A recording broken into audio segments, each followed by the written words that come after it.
9 मई की रात को नेशनल हाईवे की चौकी के पास सनसनीखेज तरीके से सिपाही की हत्या करके भागे दो बदमाशों को एसओजी और पुलिस की 4 टीमों ने घेरकर मुठभेड़ में ढेर कर दिया। बदमाशों और पुलिस टीमों की मुठभेड़ उरई के फैक्ट्री एरिया के जंगल में हुई। दोनों बदमाशों के शवों को पुलिस ने पोस्टमार्टम के लिए भेज दिया है और उनका आपराधिक इतिहास खोजना शुरू कर दिया है। दरअसल अभी 4 दिन पहले बीती 9 मई को इन बदमाशों ने ऑन ड्यूटी सिपाही भेदजीत को गोली मारकर हत्या कर दी थी। सिपाही की हत्या के बाद पुलिस महकमे में हड़कंप मच गया था। जिले के एसपी से लेकर आला अधिकारी तक ने घटनास्थल पर पहुंचकर मौका मुआयना किया था।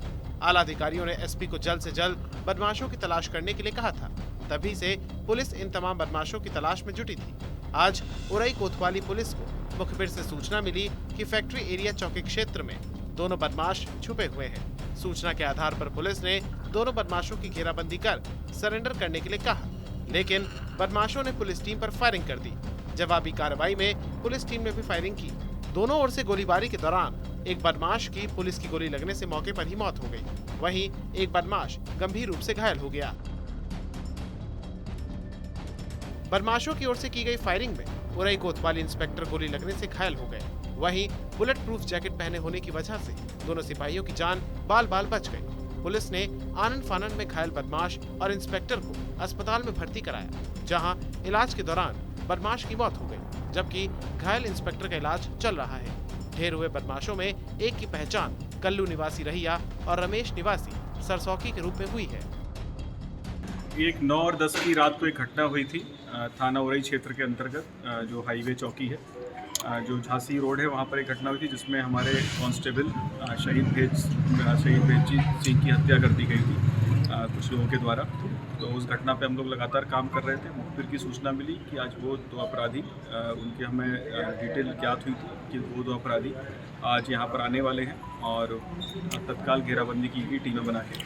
और घेराबंदी के दौरान उन्होंने पुलिस पर फायरिंग की और पुलिस में हमारे एसएचओ जो हैं एसएचओ रही वो घायल हुए हैं, उनके हाथ में गोली लगी है। इसके अतिरिक्त उनकी गोली हमारे 2 पुलिसकर्मियों के बुलेट प्रूफ जैकेट में भी लगी है।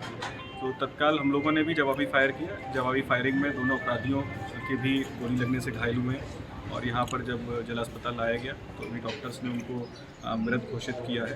तो ये 2 अपराधी थे, इनके नाम कल्लू हैं और दूसरे अपराधी का नाम रमेश है। ये दोनों ही उरई के ही रहने वाले हैं और जिनके द्वारा ये घटना कारित की गई थी, जब कांस्टेबल भेदजीत सिंह के द्वारा इनको रोकने का प्रयास किया गया था इस शक में कि ये कोई अपराधी है।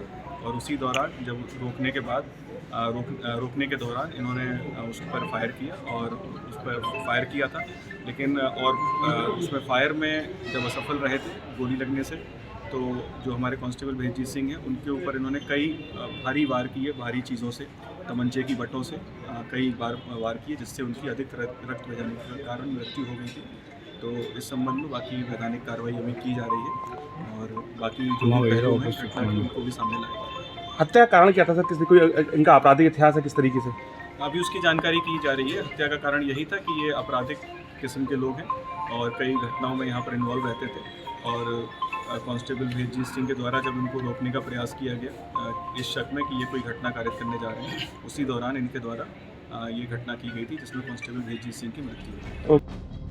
आपको बता दें, उरई कोतवाली में हाईवे स्थित पुलिस चौकी पर सिपाही भेदजीत बुधवार बीती 10 मई को ड्यूटी कर रहे थे। तभी हाईवे से बदमाश गुजर रहे थे। सिपाही भेदजीत ने बदमाशों के ऊपर टॉर्च मारी तो वो नाराज हो गए और सिपाही के ऊपर फायरिंग कर दी। गोली लगने से मौके पर ही सिपाही की मृत्यु हो गई। रात के अंधेरे का फायदा उठाकर दोनों बदमाश फरार हो गए थे।